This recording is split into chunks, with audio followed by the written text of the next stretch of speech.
guys, how's it going? Working on another 7310. Figured I'd give a little idea of how I start it. I get my numbers. First important one is you gotta get your squish, because I have found these things seem to vary. They're all over the place. I've seen them 85 thousandths. This one happens to be 65 thousandths. That squish lets me know how much I have to take off the base to get that part moved, and then I'll start, before I do any machine work, I'll start with the lowers here. Here's the stock side. This is just the start of it. As you can see, how wide I took it right there.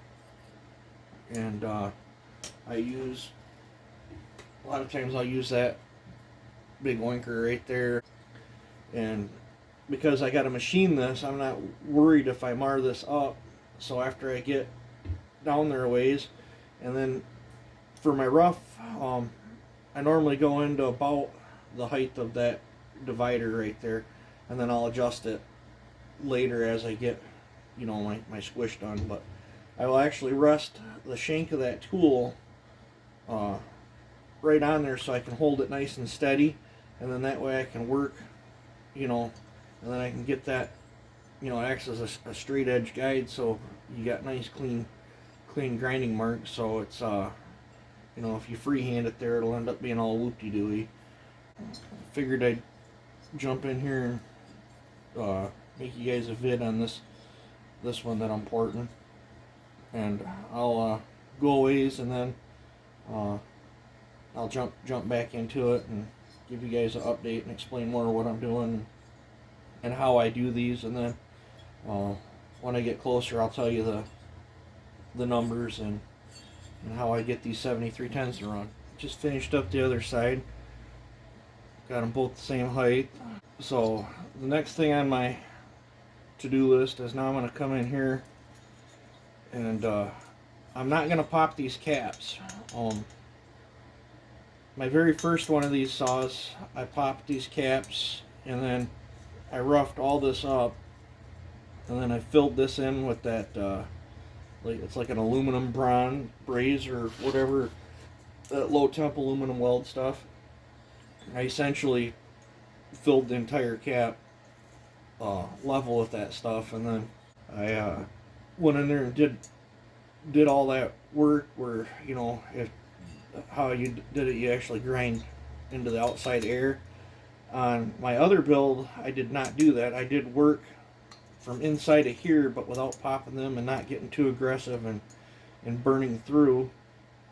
But by moving these and rechanging some of these shapes in here, I do not pull these caps anymore to do these. I like this, how I do this build better. But each to their own. This side I modified. This side's still stock. That hump that's back there and that part, you want to leave that hump. I don't think camera will ever capture it, but now it's time to do the other side. Tried to do the best I could, but like I said, there's that hump right here. I leave that one on that port, and then in here I made this bigger, and then I swooped it in to try to help to get more flow out of that port. And I got to reshape these yet and move them, but on to the next step. There's the intake port. Let's see if I can flashlight. There's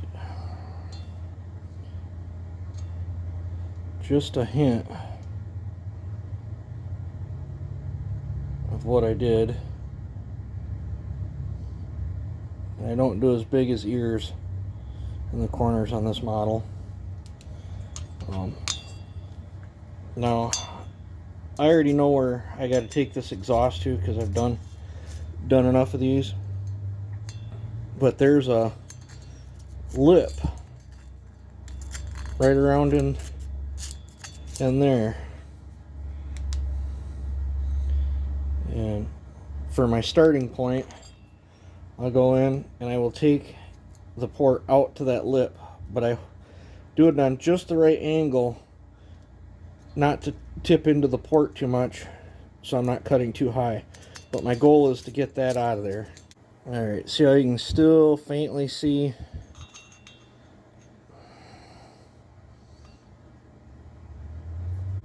there's still just a faint where that lip was. That's close enough. I'm ready for my lathe work. I gotta clean this up and get it on the lathe. Gotta deck it, and then after that, I can double check my squish, make sure I'm right on there, and then it's I can set my exhaust height and transfer height. Okay, guys, there's the base. I cut it down, so now I'm ready to knock these edges down, chamfer them ports a little bit, and then that way I can get my ring in there and mark out the rest of my cylinder.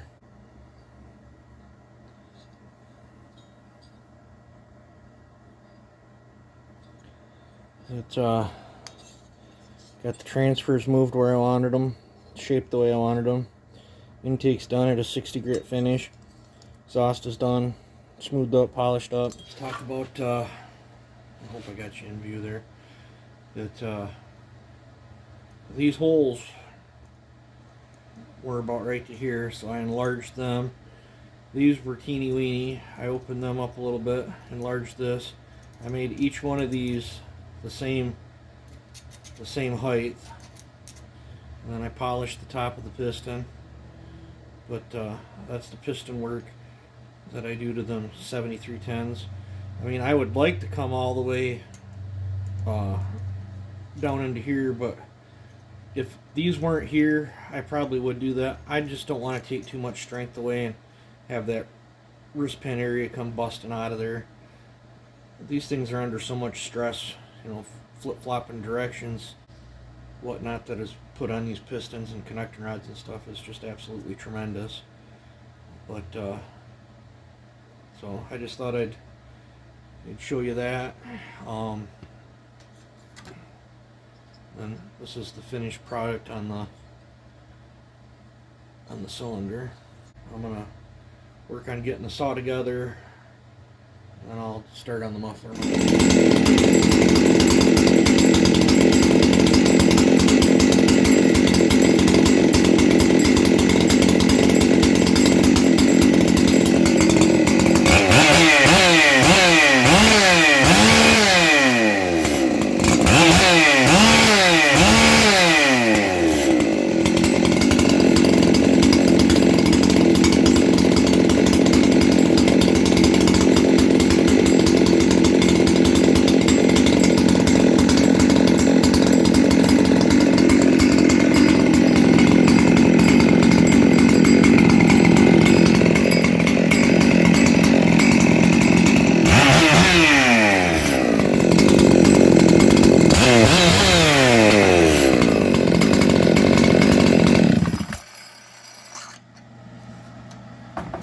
Alright guys, it's running.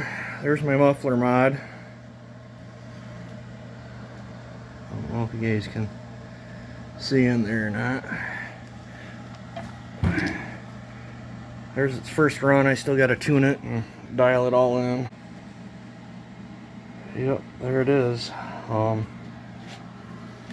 My numbers, what did I do with it? I wrote it down somewhere. Yeah, at 102 on the exhaust, I'm 82 on the intake, and transfers are 125, 130, and I got 26,000 squish is what I did for this build.